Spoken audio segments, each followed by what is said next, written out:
Çaresizem bəxtimi zülmət kimi etdin qara. Mən bu qaranlıqda qəribəm, aparır yol hara. Qəlbimə təsir edəcək söz demədin zərrəcə. Sənsə bacardıqca mənim qəlbimə vurdun yara. Sən nə bilirsən axı sevmək nədir? Mənə də göstərəsən sevilmək nədir? Ey gözümü yaşlı qoyan sevgilim, İndi mənim halıma gülmək nədir? Sən nə bilirsən axı sevmək nədir? Mənə də göstərəsən sevilmək nədir?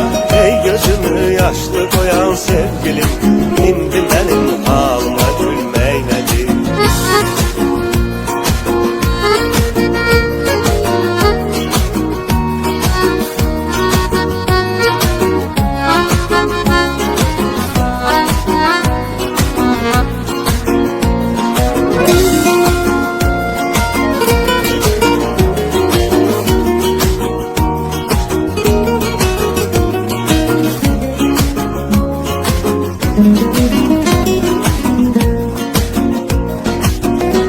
Sən nə bilirsən axı sevmək nədir? Mənə də göstərəsən sevilmək nədir? Ey gözümü yaşlı qoyan sevgilim, İndi mənim halıma gülmək nədir? Sən nə bilirsən axı sevmək nədir?